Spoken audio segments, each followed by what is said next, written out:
Welcome to Future Role Model, a podcast that praises the unconventional and redefines what it means to be a role model. I'm your host, Natasha Pearl Hansen, and we are recording for the first time live out of the El Silencio Mezcal headquarters in Santa Monica, California. This place is fucking dope.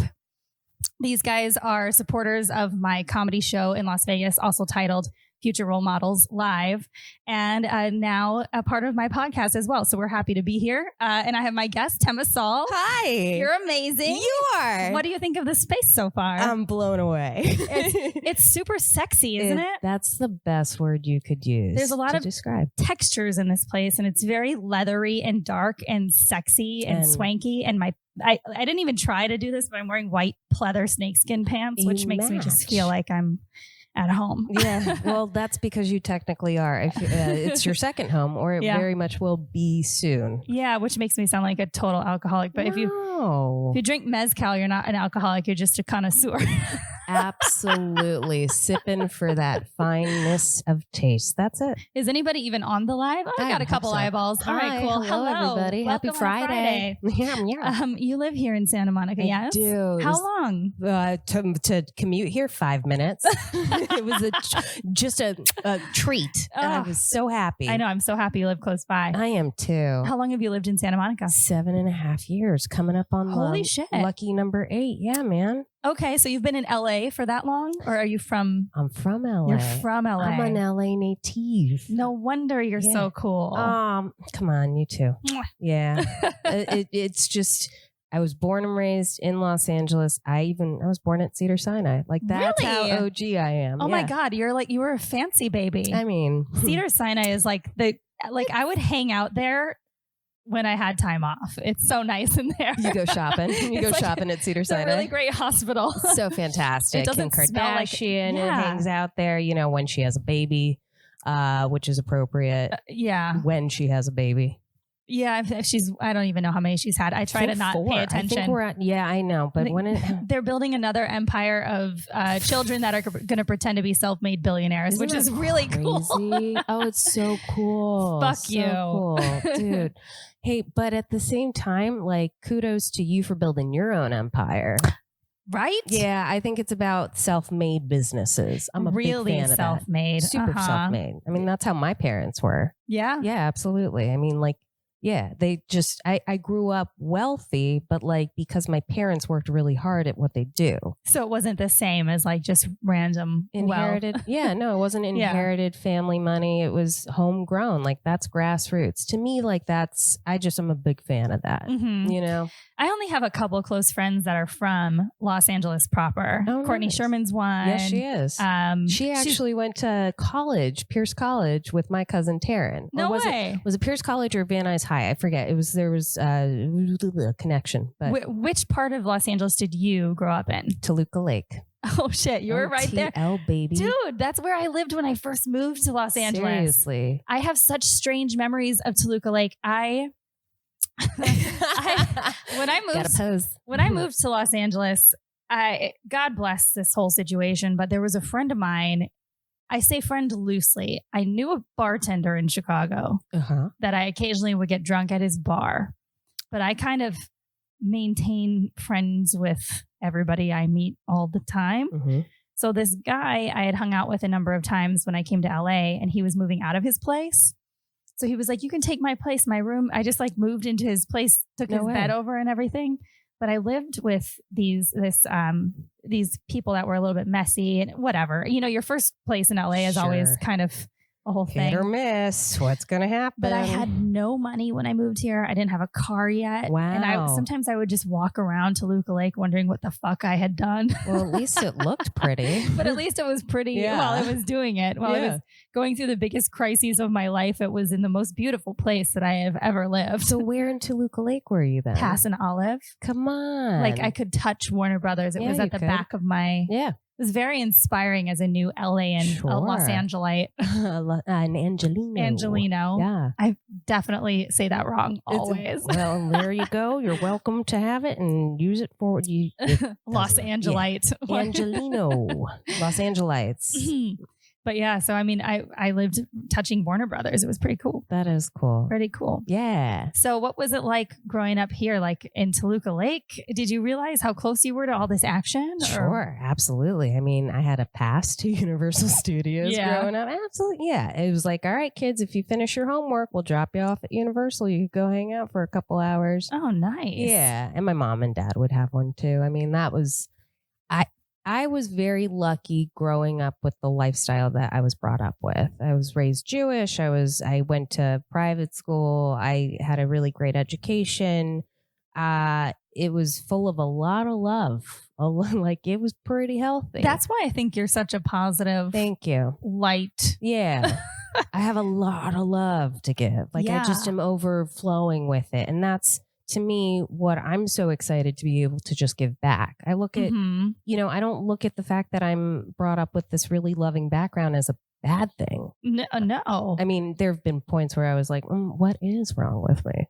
Like, what is, what is the thing? But there's no need to overanalyze it. The thing is for me to just give it back. Yeah, which I think you do. Yeah. I think that's what people that are positive, I mean, we always try to create, like I say we, because I feel like I'm kind of in that category as well. But like we try to like make, like you run a great show and you have a podcast and your brand is Saul good. Like it's clever, it's good, and it's makes people feel better. So I mean, that's the thing. I think a lot of times people think if you're in comedy, it's all this like this dark, everybody's. But it's not. No, and it doesn't have to be that whatsoever. It's not, we all have our moments. Of course.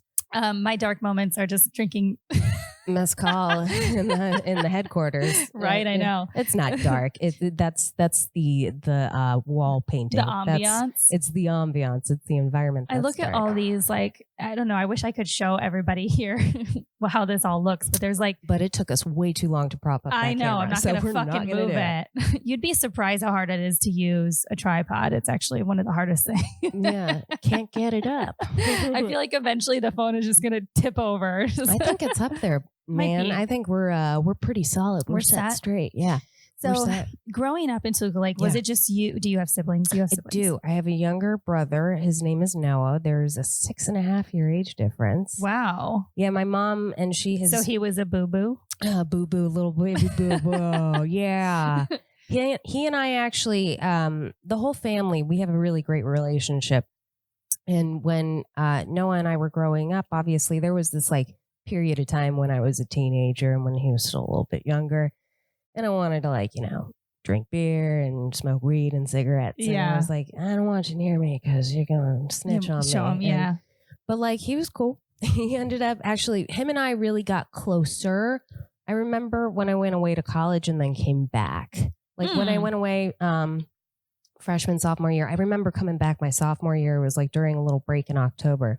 He was getting ready to have his bar mitzvah in November. And I just remember coming back, he's setting up the house for Halloween. And I was like, bro, you're cool. I feel like you had adulted a little bit and you came back. Yeah, that too. I think that's what college might do to you. But regardless, family has always been very, very close, even with the age difference. And growing up in Toluca Lake was really cool. I mean, you knew everyone, all your neighbors. It's very family oriented. Toluca Lake doesn't feel like Los Angeles. People have multiple. Because I grew up in the Midwest. Yeah. People have multiple different images of what Los Angeles actually looks like to them. Totally. One side of Los Angeles is Beverly Hills, plastic surgery, bleach blonde hair, that whole. There's a perception of it. There's a perception of that. And then there's the perception that reality TV gives. Totally. Of these douchebags. Yeah. I don't want to say all reality TV people are douchebags, but they tend to play up on that. Yeah. And then there's the other side of it where it's that struggling artist. Totally. Which is the more realistic side of it, to be honest. It is. I think so. But in Toluca Lake or in Burbank or in places these are very family oriented areas. Yeah. It's really safe. When I first moved to LA and I lived up there, I was like, dude, I can walk around here at night. I'm totally fine. Yeah, of course. That's the beauty. That's also why I spend so much time over there. I mean, I'm grateful to even be able to have 2 different places. And that's ridiculous, but a gift. And especially in what we do in our industry with constant running around. But I have always been lucky living in that neighborhood, and just there's a strong sense of community. I mean, we have like 4th of July parades and like a turkey trot for What? Thanksgiving. I didn't know you guys had all those like little lovely things. Get this. Halloween, biggest event of the year. I mean, it's nuts. We've got Rick Baker, who does special effects and makeup in the entertainment industry. Yeah, I was like, why do I know that name? Yeah, he does. He lives across the street from my folks' place, and they always do a huge like display. You know, all the family members are all dressed up. You know how much I get into Halloween, right? Have you seen any of my costumes? Yes. Oh my God. Weren't you Kill Bill one year? I was. Okay, my last 3 have been really good, and I don't really know how I'm going to top them. I'm struggling with trying to think of what. So 3 years ago, I was Mystique from X-Men. Oh, nice, yes. But like the Rebecca Romaine type. So I painted my entire body and did like, I was nude essentially. Hell yeah. But you couldn't tell because I did like pasties. Well, I mean, you could tell, but you couldn't tell. It wasn't like offensive. Well, that's great. I don't think it wasn't tasteless. It wasn't like a. You know, just it was a dope costume. Sure. And then I did the year after that I did oh my God, what is her name? Lilu from Fifth Element. Yep.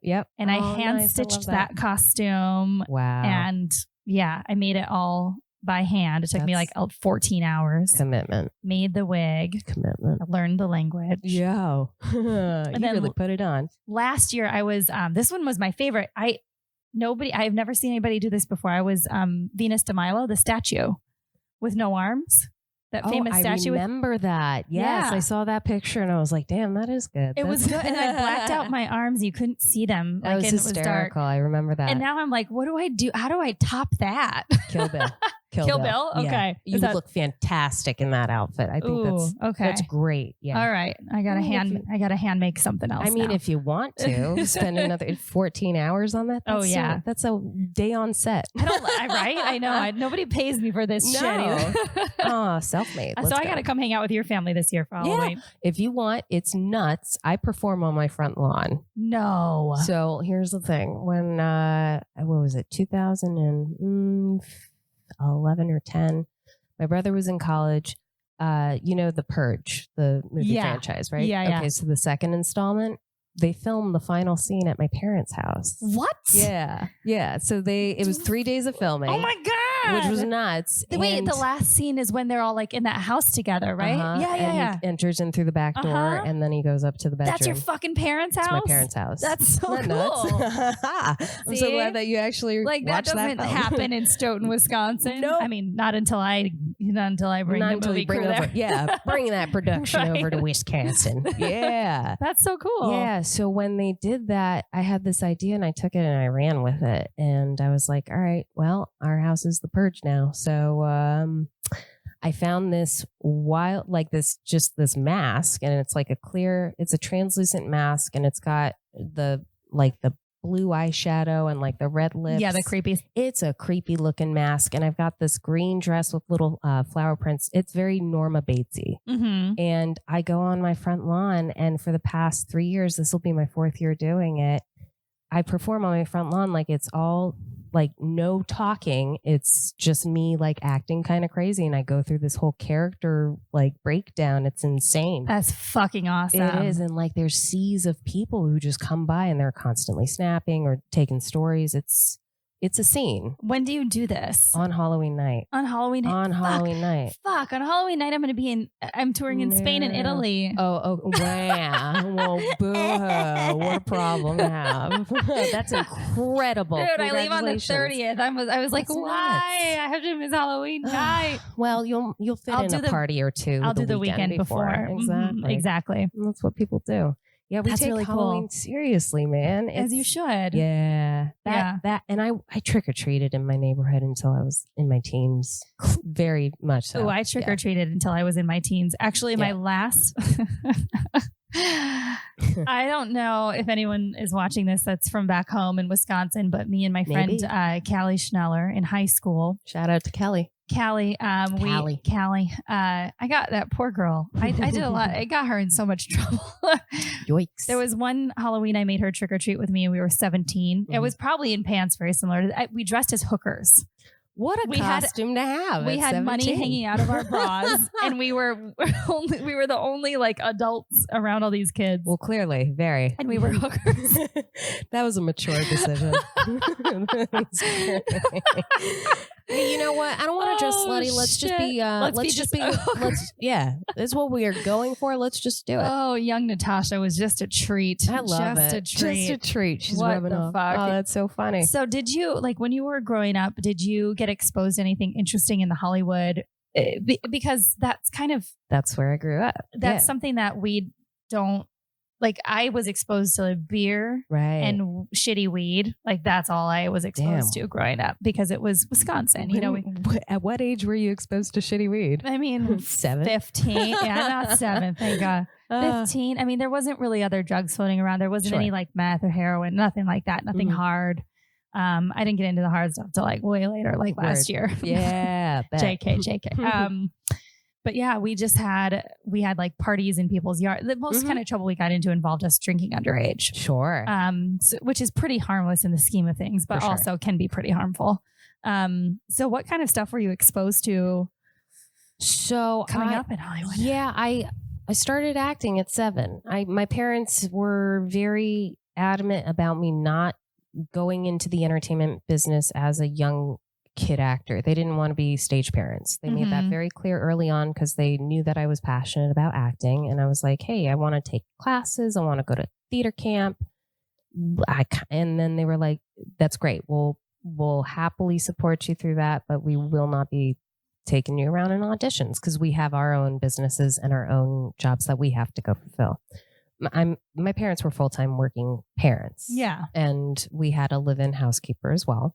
And so for me, I was busy with other activities as well. Like I'd go to school and then I'd have after school activities, like either something in the martial arts or like something creative with art. You know, I was constantly active, which was very cool. Yeah. So it was the ADHD. Let's be honest. We needed a bunch of activities for me to go through, and it was great. And I'm lucky that I had all of that because I was very active and I got to partake in different things and well-rounded as well. That's really what it was. My parents really believed in that, and they believed in that for both me and for my brother Noah. And that's what's clearly been cool later down the road. Yeah. You know, I feel like a full vessel because of that. Ooh, full vessel. I like that. That could be taken a lot of different ways. Definitely.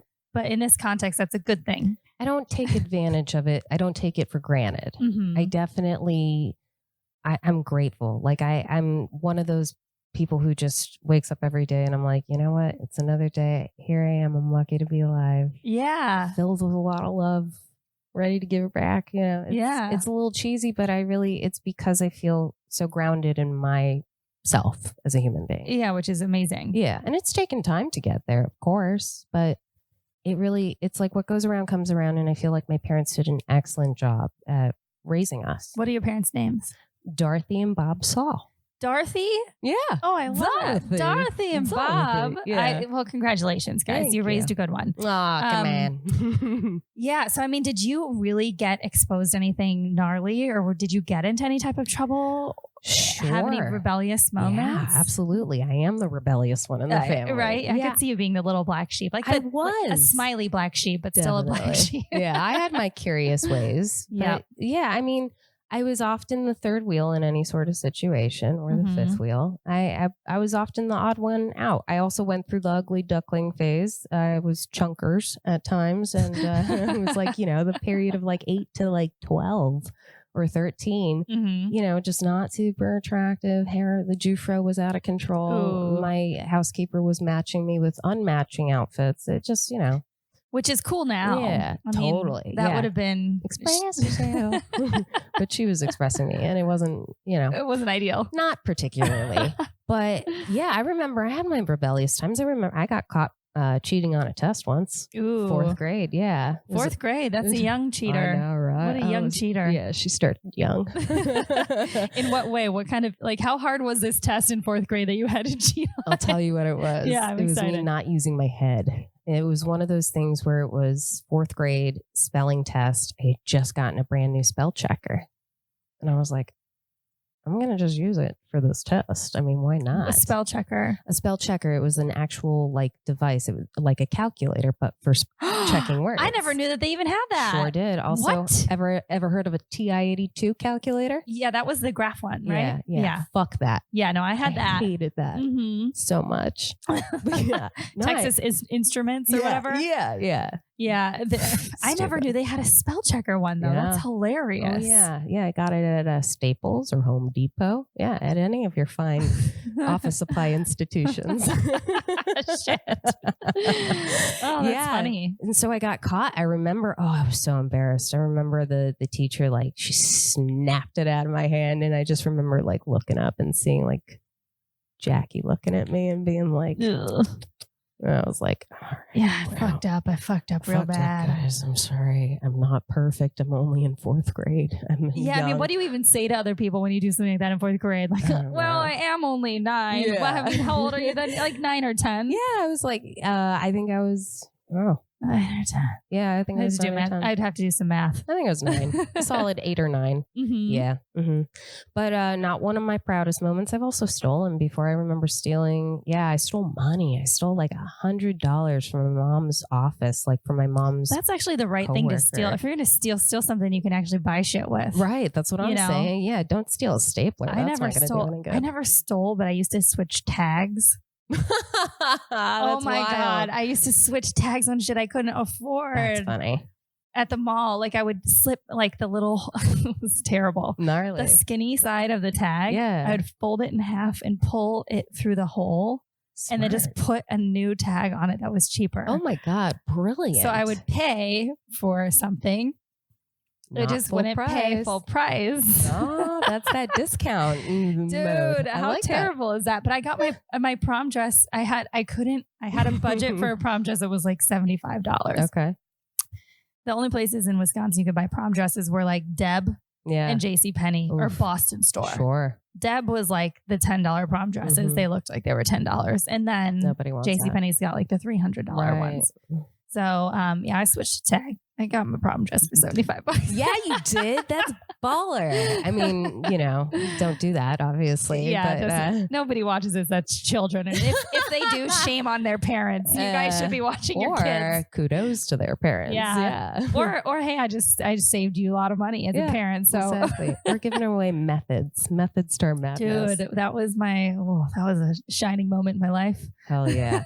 I remember also like sneaking out of the house, not my house in particular, because we would have gotten caught. But I remember sneaking out of my best friend Leanna's house. Like we did that. Oh, like we were pros at that. Oh yeah. All the time. Yeah, man. Like sneaking out past, because she had like the side door to the, my friend Callie, the one I had mentioned earlier, she had that and I would make her sneak out with me. She was just a nice, good friend and she would do anything that I made her do. Totally. And I got her in so much trouble so many times. Like there was one time that I took a bucket of sidewalk chalk and drew really explicit cartoons of like rhinos and giraffes with giant dicks. Oh, nice. I like it. Bring in the zoo animals.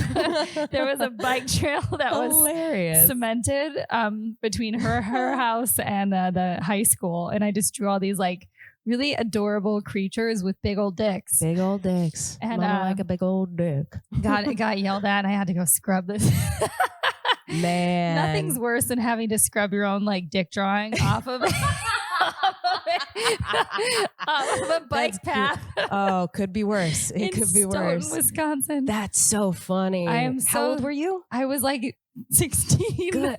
Bless your brain, man. That's so funny. Yeah. She was peeking. Just into dicks. Like when I used to sit next to my friend Drew in psychology class, of all the classes to do this in. Yeah. This is way before, like, remember when Superbad came out and there was the kid that drew all the dick cartoons? How could I forget? I used to do that. I would draw dicks. You were the dick on everything I had, and they were pretty. I would do it like with it was like vines. You mean veins? Vines.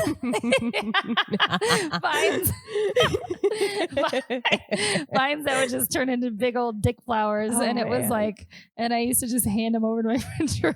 And that's what you would give away for like Valentine's Day. Yeah. And then they came out with Superbad and I was like, oh, my problem is actually a thing. Or that was me. I was like, I should have written about, why didn't I write that? Oh, you man. know? Well, they're just, now it's like come to surface. Yeah. Wow. So are you like diagnosed for that? Because that's like it just kind of ended. I didn't know. Yeah. You grow out of that phase. I grew out of it. Yeah. Mm-hmm. Because then you started getting it. Is drawing dicks a condition? It was displayed as one in the movie, I think. Really? Yep. Yeah. I didn't remember that. Yeah. Oh, shit. Sidebar? Yep. I think so. Hilarious. There's so many things that are conditions now just because people need names for shit. Otherwise, they let's feel categorize it. Let's label it. No, just let it be. Yeah. Accept you just do it. something weird. Yeah. Like you're just a weird person. We're all a little bit weird. We're all a little crazy. I mean, what like, was the weirdest thing you think you did as a kid? Oh, I don't know if this is weird, but I sucked my thumb until I was 15. Oh, that's pretty up there. I mean, what else is weird? What else is weird? I don't know. I can't remember. I'll tell you something weird. Tell Maybe it'll me. spark your memory. Oh, please. I have never talked about this before. Yes, bring it out. I love a good secret that gets unfolded. Oh my God. My cousin Carla, her and I are about the same age. She's a grade younger than me, but we're about 9 months apart. Okay. When we got together, we would be so weird. And we'd cry laughing at it. Nice. There was one time that we went out in my neighborhood, in my parents' neighborhood. We both dressed each other in the weirdest things that we could find, like tutus with like different layers of clothes over. And she had me walk her on a leash. She would what? She had me walk her on a leash, and we went. That's fucking weird. We went to meet all of our. I have walked my cat on a leash, never my cousin. That is wild. You win. And we went to my neighbors and we were like, do it. I don't even remember. I'd have to ask her what we were asking for, but like it was so weird. Respect, help, classes for conditioned problems. I don't know. Wow. The fact that I'm That's like funny. relatively normal at all. Sometimes I'm like, what happened? I got it out of my system at a young age. We all have layers. We all have colors in our palette. Dick hippos and tutus and leashes. That was my childhood. I love a good dick hippo, you know? Who doesn't love a good dick hippo? It's the name of my new improv troupe, Dick Hippo. Should be my next comedy special. I hope so. It better be at this point. Good Dick grief. hippos and tutus.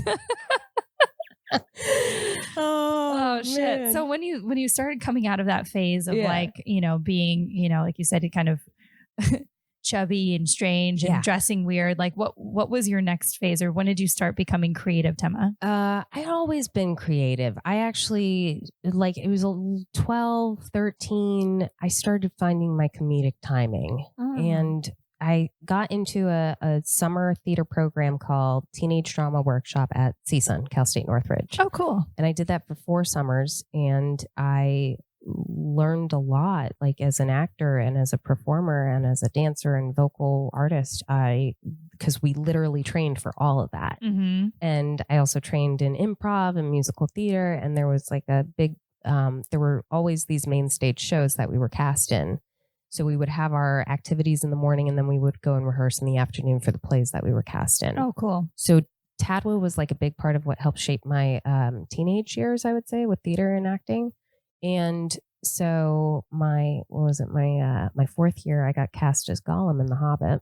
Oh my God. Because that happened. It's a real thing. That was when I learned rejection is real, because I was hoping that I was going to be in Cinderella. Nope. Ended up being Gollum in The Hobbit. That was a turn of events. Can you do the Gollum voice? Bless us and splash us, my precious. We want it, we need it. I'm single. It's that a made gift. me sweat. Me too. I'm nervously sweating right now. That's I won a big award for it. Thank you. And then it was like one of those things where, all right, is she done with this program? Shall she move forward? And I did. I ended up the next summer, I went to Oxford, England. So I kept training. Oh, that's cool. Yeah, I kept training. So Gollum got you overseas. Gollum got me overseas. Oh, please. It did. It was great. It was what a transition. It was. Wow. Yeah. And I was 16 when I did that role. And it was like game on after that. I felt like at that point I had peaked. I was like, yeah. I want you to relive for me the moment you found out that you were going to be playing Gollum. Happily. It's not one of my more proud moments in life, but I remember you audition before the program even starts. So you audition like 2 weeks before, and then they do the callbacks, and then you call back. You go to the callbacks and you read for the different parts. And so I went to the callbacks for Cinderella, and I read for Minerva, who was one of the evil stepsisters, Yep. and sung, and it was great. I killed the audition, and then went to Charlie and the Chocolate Factory audition for something over there, and then went to The Hobbit, and they had someone read for Gollum, and he sounded exactly like the Gollum in the movie, and I was like, oh, he got it. And then they had me read, and I did that voice. And first day of camp, go and you do your classes in the morning, and then you take your lunch break, and then after that you go to your play rehearsal. So right before lunch, there's the cast list that's all posted up. And I immediately went to Cinderella, didn't see my name there. And there I was on The Hobbit next to Gollum. And I really had a moment where I was like, this is not what I expected at all. Is this really what this fucking summer is about to be like? I was pissed at first. I was like, I thought I had it in the bag with the Cinderella. Oh my God. And I remember going to lunch with my friends, all of my friends who were cast in Cinderella. I remember laying on that bench and I was like looking up at the sky, like one of those Hey Arnold moments. And just like a nice reference. Yeah, it was just like, what's next? What is this really going to be? And I went to rehearsal that afternoon and I was like, you know what? This is not that bad. And I found out the reason why I was cast in that. And it was because they needed a strong actor in their play. And I was really touched when I heard that. So as a performer, that particular role, as crazy as it fucking is, also a pretty standout role. Yeah, it was. Nobody's going to forget Gollum. No one, I'm never going to play that again unless I reprise it on Broadway. You know, it's just like, yeah, no shit. And that's why I was like, you know what, this was meant to be. And it was. And like, it propelled me forward as an artist. Like I was so physical and vocal and like it included everything. Do you have video of that? Fuck yeah, I do. Oh my God. I'll if you send can you a YouTube get me a link. clip because I'm going to incorporate it into this when I post it. It's a hot topic. It's a good one. It was a shaping thing. Yeah. It was crazy. Yeah, it kind of melded you into the really beautiful woman that you are today. I would say so. And I had braces at the time, so that was, I was really single. You're just crushing it. Just crushing dick everywhere. Yeah. Lost my virginity that summer. Did you really? I actually did. Oh my God. Yeah, congratulations. You lost yours before I lost mine. Yeah, 16. Mm-hmm. Yeah. When did you lose yours? I was 17 and it was in a Shasta trailer parked next to a cow pen. That's gangster. What was their name? Because I think I'm going to win this one. I don't know if I should say that because there was only one guy by this person's name in my high school. And somebody from my high school is probably watching. Yeah. Maybe. But my friends know. What does it rhyme with? All right. Fine. We don't have to do that. Crying. Okay. What is it? I wonder what that is. What? You want to hear mine? Buster. Buster? I win. Buster. Yeah. The name of a dog. Yeah. Mm-hmm. And also very, fitting for the activity. Yep. Buster busted in me. First time. Wore a condom. Don't worry, everybody. Anyway. Yeah. Dude, that's crazy. Yeah. And so Gollum really got you laid. Gollum got me. Good. Yeah. Whew, what a chapter of my life that was. No kidding. It was fun. It was funny. That's a reality show I would watch. Tema, the Summer of Gollum. Let's relive that nightmare. Yeah, no, it was great. Because after that, I felt like I really came into my own. I think after you go through an experience like that and you're given this award or you win this award, it's like it gave me a whole new sense of self-confidence, especially after coming out of like the ugly duckling phase and everything. Yeah. So what, I had braces. I was coming into my feminism. I felt good about myself. I felt like, high school, sophomore, junior, now we're going to be a senior, Yeah. But and you went to Oxford right after that? So it was a theater summer program that I did. Mm-hmm. I was still in high school. I went the summer between my junior and senior year of high school. I did a program called the Oxbridge Tradition, and it was sounds fancy. Yeah, it was. It took place in Oxford, England, and for 4 weeks we studied a major and a minor. And my major was theater, and then my minor was photography. Ooh, yeah, which was what helped shape me for my photography skills nowadays. I didn't even realize you took photography. I love photography. I mean, I have my old camera, which I never use anymore because it's like regular film. Yeah. But when it comes to like snapping a photo on my iPhone, like composition and what to grab in a photo, and like if I see something, I will take a picture of it because I'm a visionary. I definitely see things. That's cool. Yeah, so that helped shape me for my future as well. Yeah. And with theater, we studied Shakespeare because it was Oxford. Yeah. Yeah. So what were your junior and senior years like? So did a lot of theater in high school. Also played volleyball. I played volleyball. Hell yeah. Well, that makes sense. You're tall as hell. Yeah. Tall as book. Yeah. I was the setter.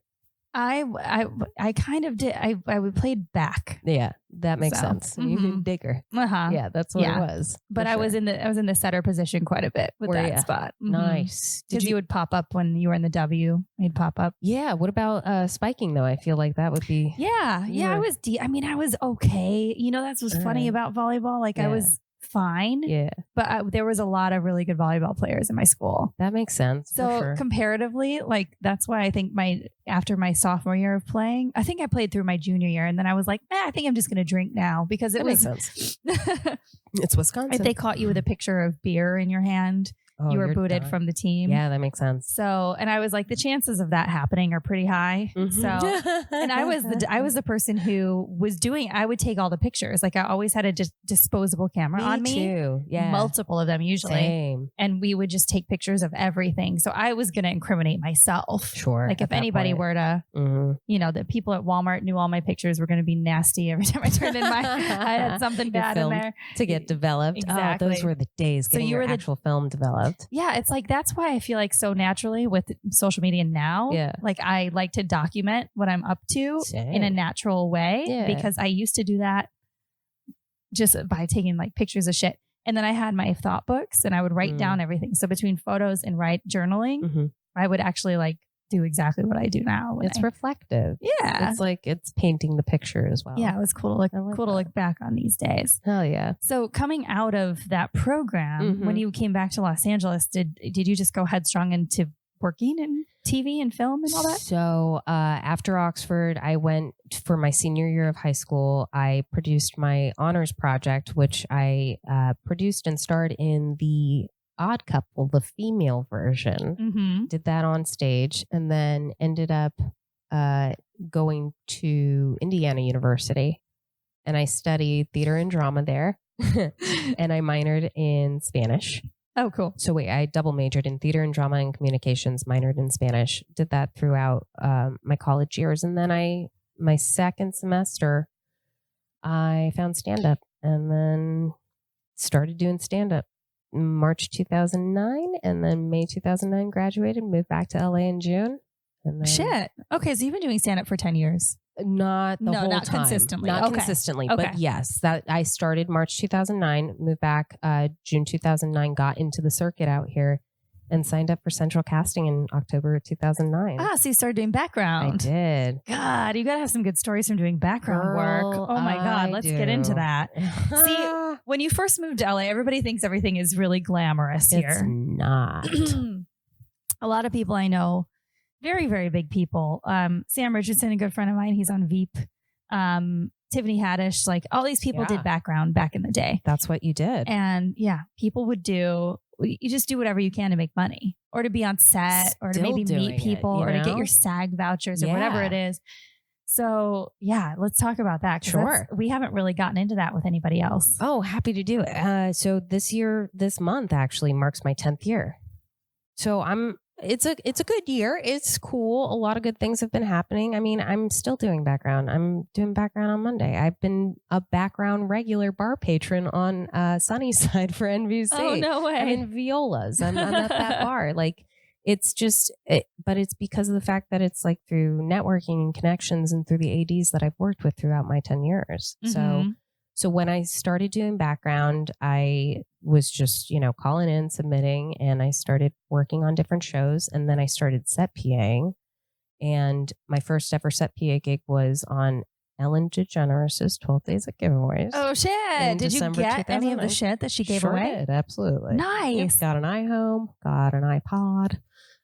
No big deal. Dude. Yeah. That's a good part of the show to be a part of. Big, good times for the holidays. Yeah, right? Yeah. And then January 2010, I was introduced to an AD who was ADing on CSI, the original CSI. That's assistant director for anybody who does not know what an AD is. Exactly. And just started working as a set PA on different shows. I was referred from one show to another because when you're green, and especially if you're good and you hustle, you're referred easily. Yeah. Which is important. You want to work hard. You got to check your ego at the door. You can't. Especially when you're brand new. And people think that you're going to come out. Like, a lot of people have that mentality that if they come out and they're a PA or background, they're going to get discovered right away. Yeah. And those are the people that everybody hates. Yep, pretty much. Because it shows. It shows. Like, it shows. It's very desperate. Yeah. And it's like, just why don't you enjoy the process? You just got to go through it. So, and I really did. I was hustling a lot, like doing non-union background. And then February of 2010, I was connected over with a casting director over at Central Casting. And I was going around and being introduced to the other casting directors. And Jason, who's a friend of mine now, he was a casting director at the time, and he's like, oh, you want to get into the union? Well, do you want to work on 90210 tomorrow?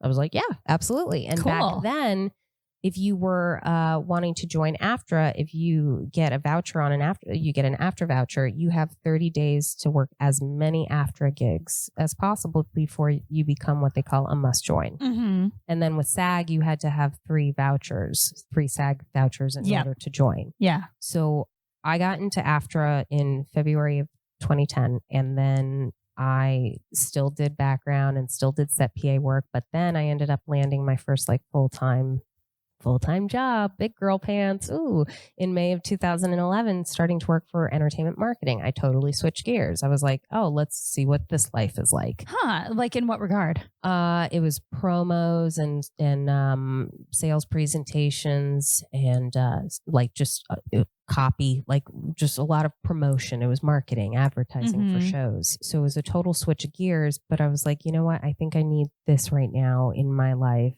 for foundational purposes. And I'm really glad I did, because I got an incredible experience working there for 2 years, and those skill sets still pay off till this day. When it comes to timing, when it comes to producing, editing, basic skills, like, it has transferred over for sure. Yeah. So during that time when I was at Pyro Creative, which was the job I was working at, which was in Santa Monica, which is why I moved to Santa Monica. Ah, yeah. Okay. So now you know where I live.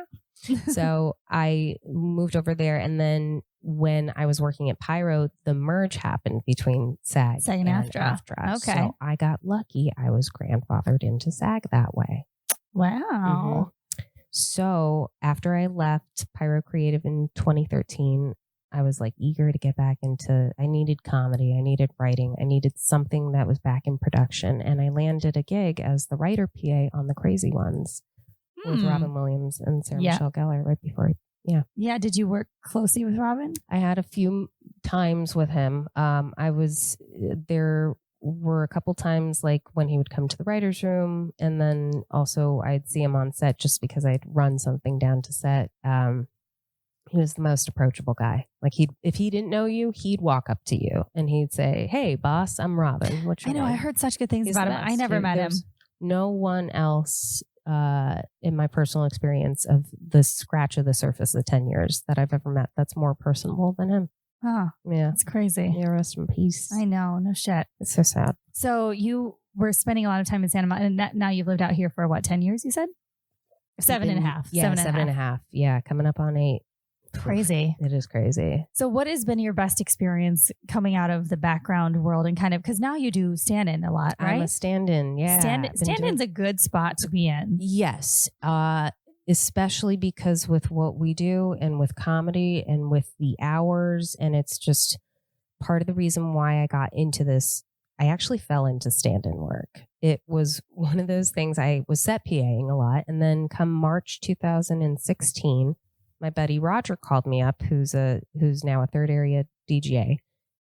He's actually working on The Walking Dead out in Atlanta, which is pretty dope. Yeah. So he had called me up and he's like, "Hey, Tim, I got a 2-week PA gig for you. It's on a new show on Showtime by a small guy named Cameron Crowe. Small name. And it's just 2 weeks, but you know, who knows what would happen after that. So if you want to set PA, I got a gig for you." And I was like, all right, great. So the first day we're shooting out in Ontario, where they play hockey. It's an arena.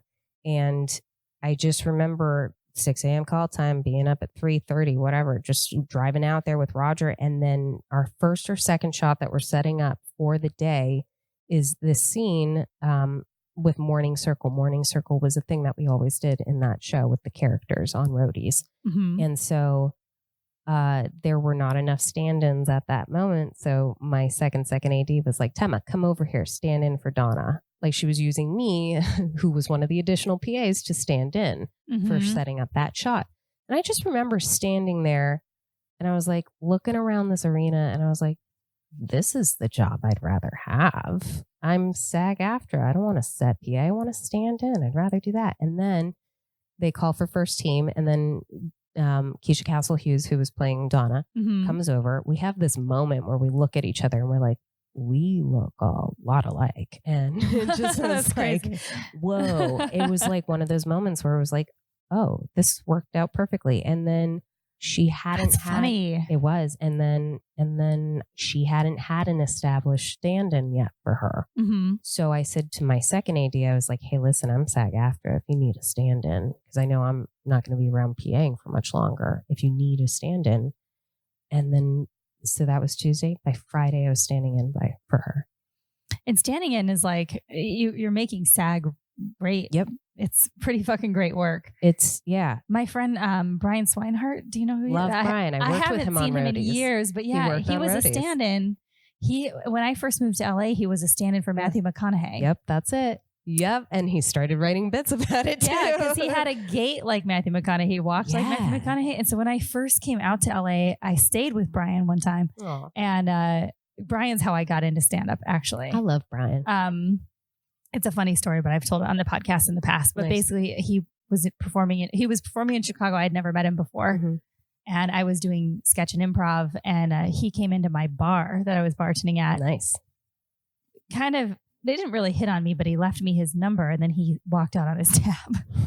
So I called him. And, come on. I know. And I called him and I was like, yo. Anyway, so that's why he left his number. He's like, I'm sorry, but I needed some way to get you to call me. Right. And I was just doing sketch and improv at the time. So I was like, well, I want to try stand up, now that you did that and made me scared that I was going to have to pay for your tab and I have to come. So I came out to LA and stayed with him and he was standing in for Matthew McConaughey. So he brought me onto the set one day. No way. Yeah. And it was like 6 people. Matthew was shooting some music video for some of his buddies, some country music video. And he had to dress like a gorilla. So Brian was in the gorilla suit because it was hot. Yep. And then like in the last scene when he takes off it's Matthew McConaughey under it, then Matthew was in there. And surprise. So I like made friends with Matthew's like manager and stuff. And nice. He was a really nice guy too. He came up and introduced himself. And I remember being like, brand new to LA. I'm like 26 years old at the time. He comes up to me. He's like, yeah, I'm Matt. I'm like, I know who you are. I know who you are, buddy. I think so. Yeah. I'm Matt. All right. All right. Oh my God. Shoot us. Right? You want a little bit more? Just a little. Okay. I'm a little splash too. Splash or dash. I love these little, I don't remember what they're called. These little sippy cups. That's what it is. What are they called? Copitas? Copitas? Copitas? It's for tea. Oh, well, that makes sense. I know they balance. It's kind of nice because somebody like me just can't tip it over. Yeah. Well, also because they're like, fuck straws. So here we go. I know. Yeah, Cheers. Well, that's cool. And you worked on that show for a long time then, huh? I worked on Roadies. It was from March until July. And it's a nice chunk of change. Yeah, it was a good run. I actually stood in for Keisha, but I also stood in for Carla Gugino. Oh, nice. And that was what was cool is I got to stand in for number 2 and number 6 on the call sheet. Yeah. And Carla's taller. So I was like, all right, I'll just get lifted sneakers. And so I had consistent work because I was standing in for 2 different women. That's awesome. Yeah. And I that's also part of the reason why I still get the work is because I have those shoes. And it's like, as long as you can show your versatility with height and like be like, hey, listen, I got a blonde wig, I'll throw it on. Yeah. Anything for the dollar. It's just like, yeah. But it's like that's the other thing is like when you actually put yourself in that position where you're like, hey, I'll do what you need as long as we got to get the shot. Like as long as we get the work done, we're having a good time. So why not also play other parts? There's nothing wrong with that. Yeah. And I think there's like some weird stigma for some people is like, they just want to be like the center of attention all the time or the superstar. And it's, you don't get, it doesn't, that does happen overnight for some people, but then it goes away very quickly too. Yeah. And it doesn't happen for everyone. I mean, here's how I have operated in the industry. I'm not represented at all. I've been using my network over the course of the years, and I've worked on different sets as background, as a set PA, as a stand-in, and you constantly meet people.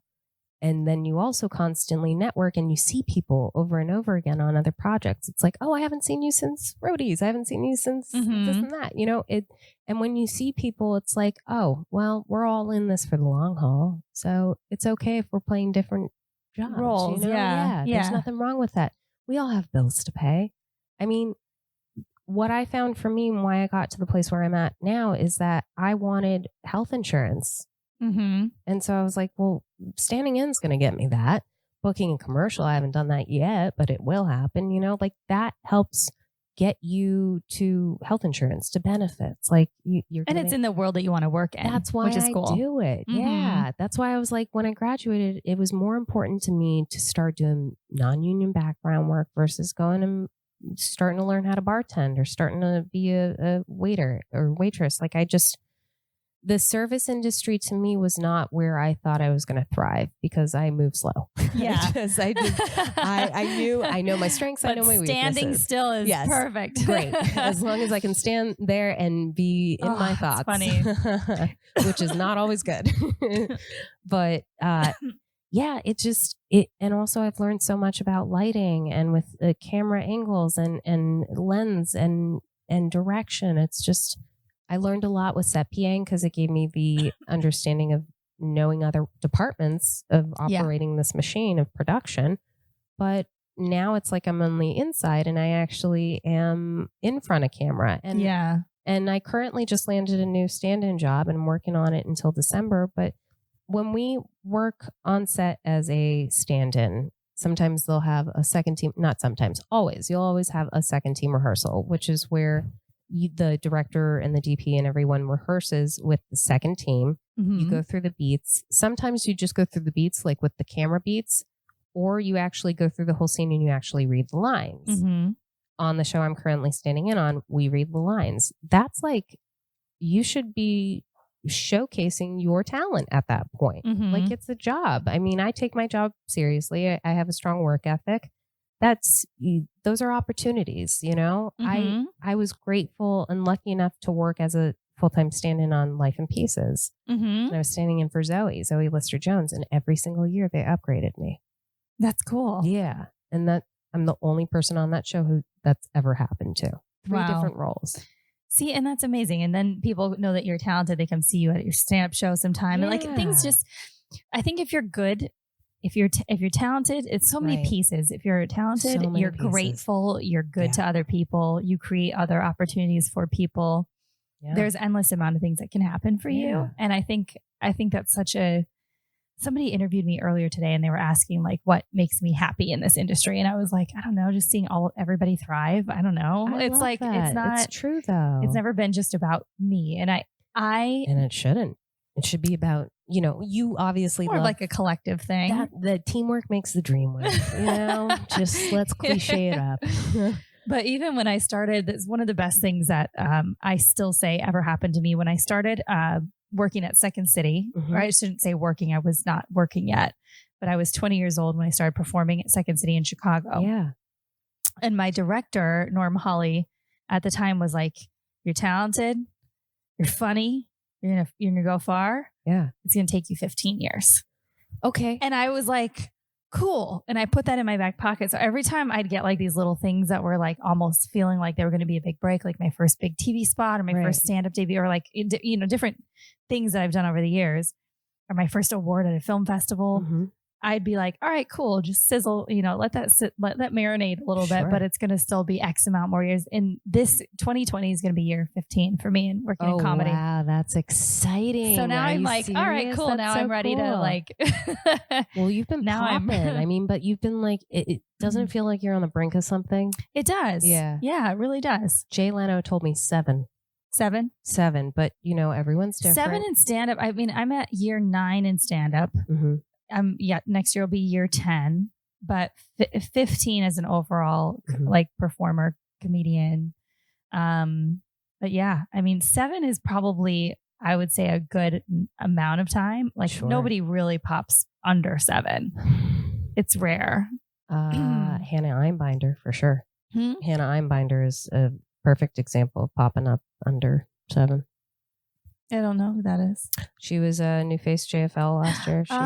Okay. But she's one of the funniest comics out there right now. How do I not know her? I don't know. Is she based in LA or New York? She's based here. Oh, she is. Yeah. You know her, Alex? Shit. Yeah.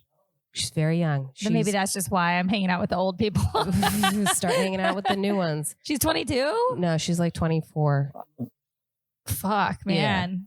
Well, congratulations. I love Hannah. She's great. Dude, I love when everybody's got their own timing. It has nothing to do with anybody else. That's the truth. And also it has to do with you. You also either have a gift or you don't. You're either funny or you're not. I mean, it's true. Some people just never know that they should just hang it up. Yep. No, that's also very true. And then they just kind of crud up the pond for a little while. But then you notice, like, you see how people actually kind of fall off the wayside, like listen, inevitably so, cream rises to the top. Yeah. What the hell are you laughing at? I'm just laughing. Oh, okay. Laughing We're just having general. a good time. Yeah.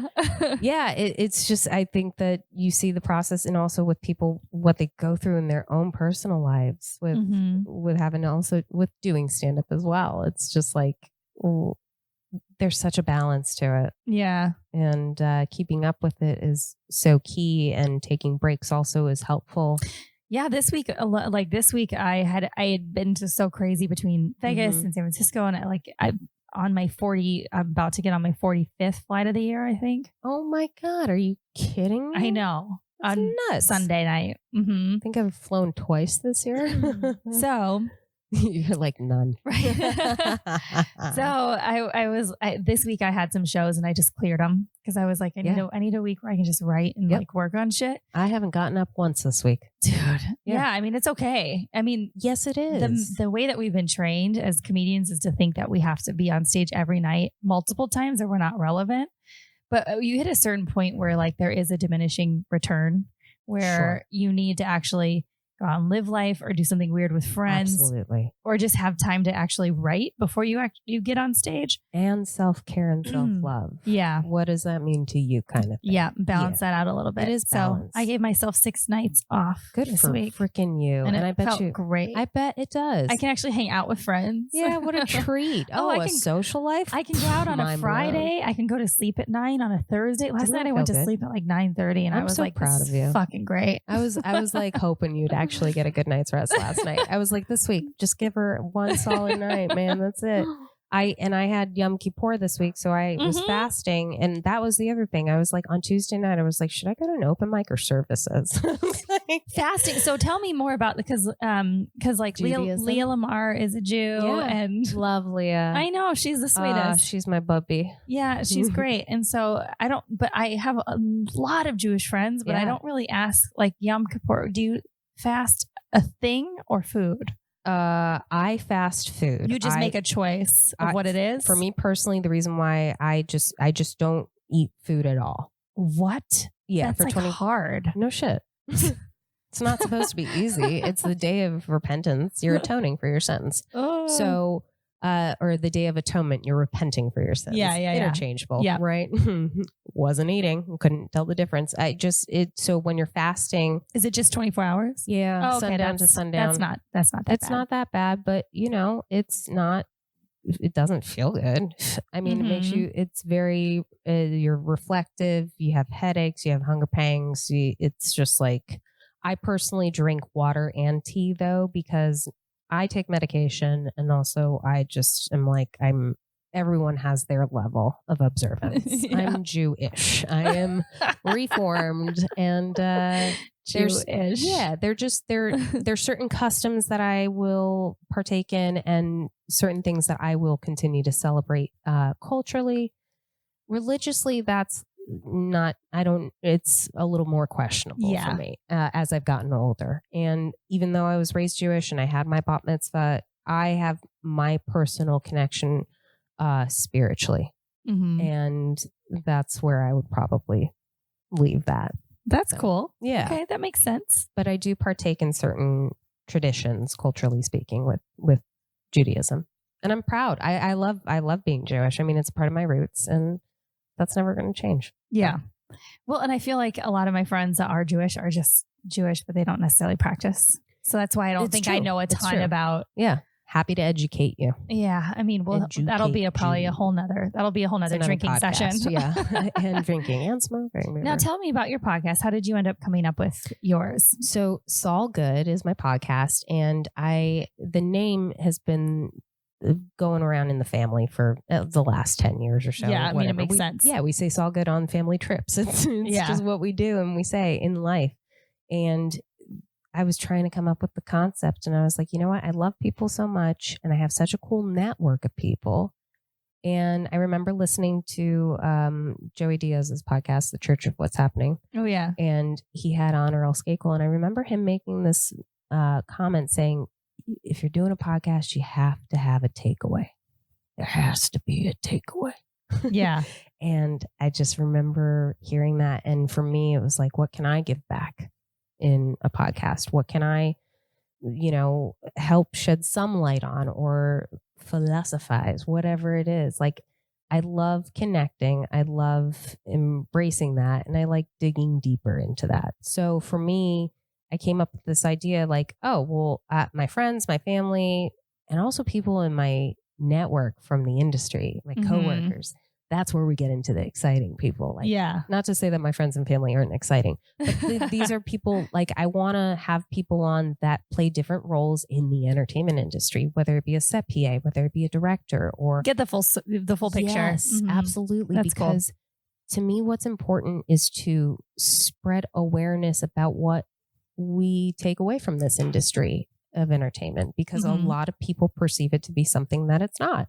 And people are like, have no idea what it takes to shoot a scene that's 3 1/8 pages long, and I know how long it takes, and the parts and people play. that will sit and kind of judge, not that it's not fun to judge some stuff, because it definitely is sometimes super fun. Being judgmental can be a blast. Let's hold people accountable. Right. But people will watch something and be like, oh, that movie was so, that movie wasn't that good, or he wasn't that good in this. And I agree. I mean, there's plenty of times I'll be excited to see somebody in something, and I see it and I'm like, oh, that was a disappointment. But then you do at least have to remember, like, how much fucking work, how much money, so much, like how many budgets I've seen in my life. And I'm like, this is so much fucking money. And somebody has to go through and get that money. Like, it's just, the whole picture of Hollywood is pretty fascinating. It is. So and there's different versions and different takes and spins. And so that's why I wanted to do the podcast, is I wanted to, just give that back to people. So Cool. Yeah. And how long have you been doing stand-up now? Consistently. So I started in 2009. I did it for about 2.5, 3 years, and then got back into it 2016. So I say a total of 6. Total of 6. Okay, cool. Active for 6. What do you have coming up that you're most excited about? Or anything you want to plug? Yeah, I'm recording my first live ukulele comedy album. Yay! Yeah. Oh my God. All ukulele originals, baby. Fuck yeah. Yeah, That's dude. fucking awesome. Lyric Hyperion, November 16th, 10 p.m. I can come to that. Please Oh come. my gosh. Oh, yes. you're going to be in town? Thank God. Yes, I'm going to be in that. town. Yes, I will be there. 10 originally written songs on my ukulele. Oh, that's amazing. Yeah. How long is the album going to be roughly? Probably 40 to an 40 hour. minutes. Yeah, 40. 40 Okay. to an hour, Yeah, that's especially with the amazing. talking bits and then some surprises I'll pull out. And how long do you think it'll take you to release that? A month or so? I don't want to put a timeline on that one, actually. I think so. I went into this being like, I need to record this year because it marks year 3 of me buying the uke, and I have all these songs, and it's like a chapter that I'm putting together on an album. So I'm looking into sound engineering, and then when it comes to distribution, haven't gotten that far yet. I don't know if it'll be an independent or if it'll be something that I choose to produce with someone else. Cool. Okay. I'm very open. Talk to you about that. Yeah, I would love that, actually. That'd be great. Cool. Well, that's exciting. Yeah. And do you tell everybody where to find you on socials? At Tema Sall. Pretty simple. It's pretty easy. TEMASALL. And follow my podcast. Go listen to my podcast at Saul Good Pod. And you have your live shows here in Santa Monica. Do you still have one or no? Actually, taking a break from producing shows right now. Yeah, Good. I'm I've honed focus on podcast and this album right now, and also with work. My plate's pretty full. So all right. Well, you just have to come out and do my Vegas show sometime. I would love that. That would be cool, man. Yeah, it'd be cool. Let's do it. And you can find me at as this fly. Is this a fly? Don't bother me. You have all this space to fly, and it fucking is just in my nose. Yo, fuck you. You can find me at MPH Comedy. Follow the podcast at Future Role Model, or on Twitter at Role Model Pod. Hell yeah. All of my tickets for upcoming shows, Las Vegas, here in LA, on tour, are at nphcomedy.com/TIX. And any closing remarks? Live your life to the fullest. And your attitude doesn't determine your altitude. So fucking soar. Wow. You're welcome. Somebody put that on a card. Especially the fucking part. Yeah. Fucking soar. Yeah. All right. We're done. Love Bye-bye. you. Bye. Bye.